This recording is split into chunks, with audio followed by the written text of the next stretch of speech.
কি করলেন তাদের স্মৃতিকে সম্বন্ধে। তখন উনি বললেন, আমি সরকারকে হুকুম দিয়েছি বাংলাদেশের কোন সন্ত্রাসীদেরকে ভারতে আশ্রয় দেওয়া হবে না, তাদেরকে ভারত ছেড়ে চলে যাওয়ার কথা বলেছি। তখন কিন্তু এই ওয়ার্কিং রিলেশনশিপটা জিয়া রহমান সাহেবের সময় হয়েছিল। শেখ মুজিবের সময় ফরাক্কার পানি বন্ধ হয়ে গেছিল। জগজীবন রাম ঢাকায় এসেছিল, তাকে সারাদিন আমরা বিভিন্ন অজুহাত আটকায় রাখলাম ওইটা না, আমি একটা মিটিংয়ে ব্যস্ত রাখলাম। শেষ পর্যন্ত রাজি হলো বাংলাদেশকে 34 কিউসেক পানি দেবে, 1000 কিউসেক। যেটা এরশাদ লাফাঙ্গা আসার পরে এটা হলো 28, আর হাসিনা লম্পট আসা দেওয়ার পরে হলো 26, অর্থাৎ আস্তে আস্তে কমতে শুরু করলো। বাকি নদীগুলির পানিও বন্ধ হলো। আমাদের শহীদ রাষ্ট্রপতি জিয়া রহমানের পক্ষ থেকে পরিষ্কার বক্তব্য ছিল, আপনাদেরও পানি নেই, আমাদেরও পানি নেই, কিন্তু নেপালে জলাধার সৃষ্টি করে আপনারা পানি নিতে পারেন, বাংলাদেশকেও পানি নিতে পারেন এবং পুরো উপমহাদেশের জন্য বিদ্যুৎ করতে পারেন। শহীদ রাষ্ট্রপতি জিয়া রহমান সেই লক্ষ্যে সার গঠন করেছিল, যেটা ভারত কার্যকর করে দিয়েছে। তারপর জিয়া রহমান কি করলো, অনেকগুলো কর্মসূচি হাতে নিল, খাদ্য দ্বিগুণ করো, যা বলেছিল 5 টাইমস মোর, কিন্তু আমরা 5 টাইমসের কথা বলি নাই। জিয়া রহমান সাহেব শুধু বলেছিল ডবল করো, বৈশ্য উৎপাদন করো এবং অশিক্ষিত লোকদেরকে শিক্ষাদান করো। মাদ্রাসায় শুধু আরবি পড়াইতো বা হাদিস পড়াইতো। টানা তৃতীয়বার অর্জন করেছে দেশের সেরা সুপার ব্র্যান্ড স্বীকৃতি বসুন্ধরা টিস্যু। ওখানে স্কুলের সিলেবাসগুলি প্রবর্তন করা হলো, তাহলে মাদ্রাসার ছেলেদের পক্ষে ইউনিভার্সিটিতে এসে ভর্তি হতে পারত।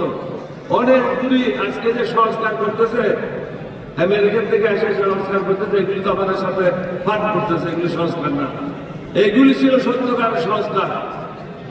এবং বাংলাদেশে গার্মেন্ট সৃষ্টি করেছিল কে? শহীদ রাষ্ট্রপতি জিয়া রহমান। প্রত্যেকে দেখে আসলো, শ্রীলঙ্কাতে দেখে আসলো, রোমানিয়াতে দেখে আসলো, তারপর উনি বাংলাদেশে এটা শুরু করে দিল।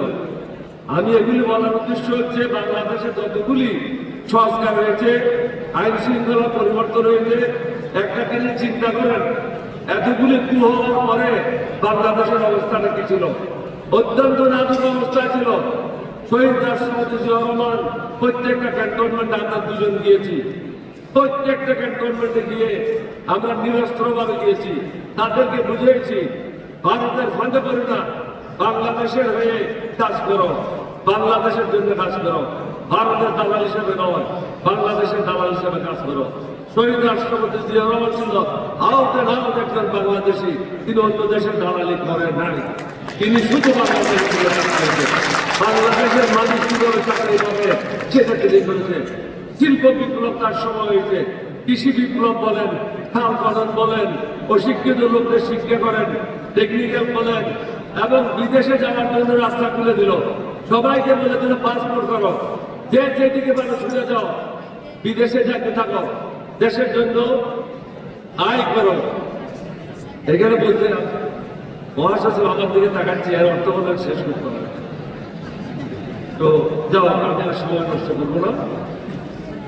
আমি এটাই বলতে চাচ্ছি, শহীদ রাষ্ট্রপতি জিয়া রহমানের সংস্কার শুরু করেছিল, যেটা তিনি সম্পন্ন করতে পারেন।